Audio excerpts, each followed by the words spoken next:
Welcome back. I'm glad you guys can join me for another issue of an A.I.M rework special. So this week I want to talk about the T4 ability mats for the A.I.M team and what the priority order for those would be. So last week we got the A.I.M rework, and for the past week I've been playing around with them. I got Graviton. I've been playing with some different team lineups and looking at what abilities and skills and team compositions are going to kind of work the best. Now I do plan on putting out some videos about team comps. I have 3 or 4 different team comps right now that I have been looking at with A.I.M, 2 with Graviton, 1 without, just for those that either aren't going to be able to get him, haven't gotten him, and would still like to be able to use A.I.M.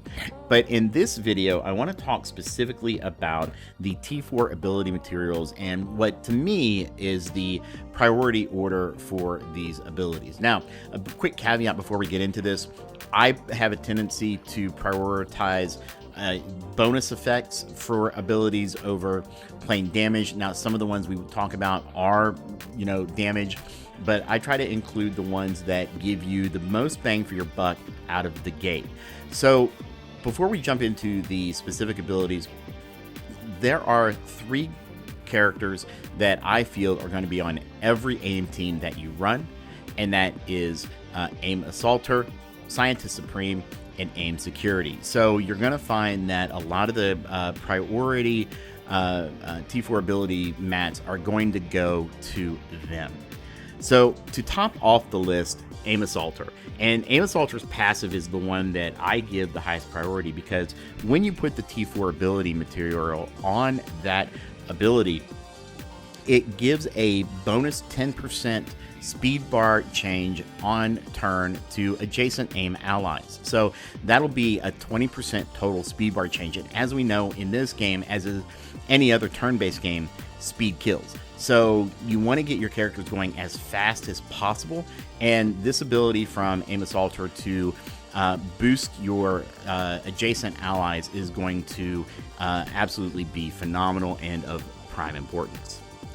Second, I went with Scientist Supreme's passive. And the reason why I went with that passive is because that passive not only increases the amount of health that Scientist Supreme regenerates, but it also gives, not regenerates, but revives.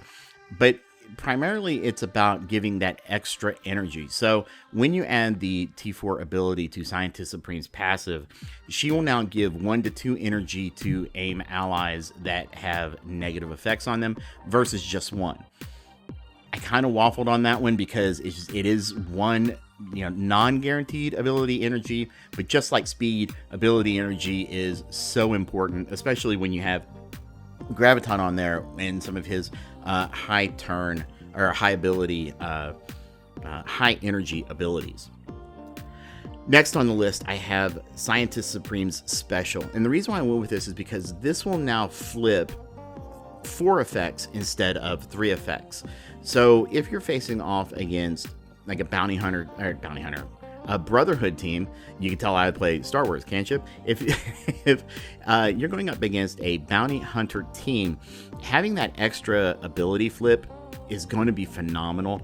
And because it's not just removing, it is flipping, that's going to flip another bleed into a regen. So that is going to be really, really important. Finally, on Scientist Supreme, her ultimate I've got next.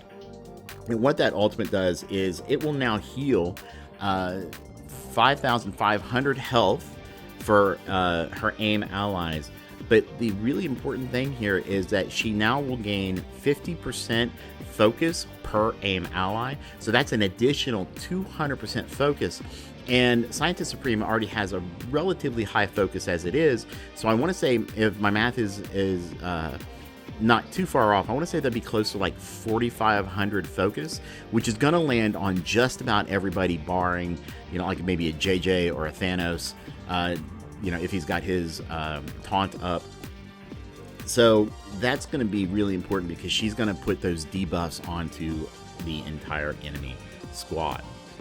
Next on the list, I've got Security's Special.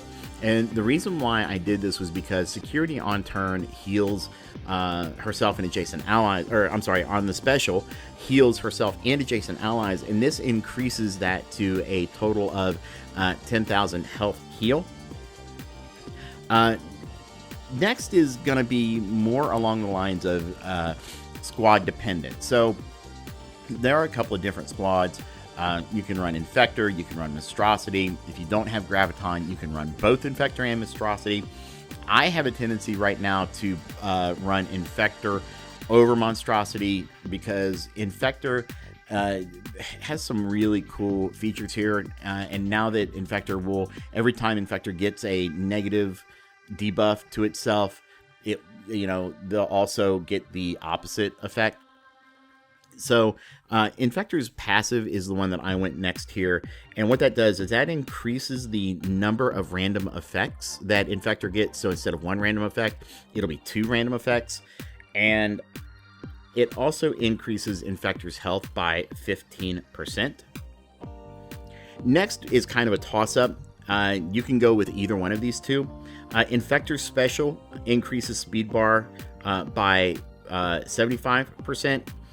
Heals for 10k and grants 2 counter to adjacent A.I.M allies. So that's going to be really nice on Infector Special, and it's going to allow Infector to go again really quickly. Next is Monstrosity Special, and Monstrosity Special is there primarily because of the offense up before the attack. It does increase the total amount of damage that Monstrosity will do to 300%. So if you get the offense up, you're getting 600% damage, or I'm sorry, 450% damage. And if the enemy you're attacking has offense down, it's basically 600% damage, between 600 and 700, depending on how they calculate. So that, if you're running Monstrosity, I would give that one a higher priority. Next, I've got Graviton's passive. And Graviton's passive will increase the A.I.M minion damage by plus 10%. So of all the abilities on Graviton, that's the one that I do first, because the others are basically straight damage. And that's kind of where we're at right now, is everything else that we're going to do now is basically going to be straight damage. So next on my list, I have Graviton's ultimate, and what that does is that makes the ultimate a 300 damage attack. The next one is Graviton's Special, and Graviton's Special also increases to a 300% damage. And we're back into a space where we can kind of flip-flop these two.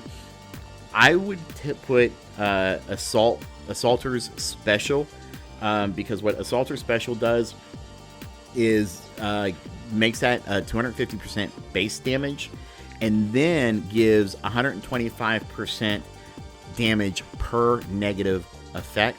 So if some Scientist Supreme's been going off, or security got attacked and took a bunch of debuffs and put them on somebody, Assaulter is going to hit really, really hard. So if you don't have Graviton, obviously I move that way up the list.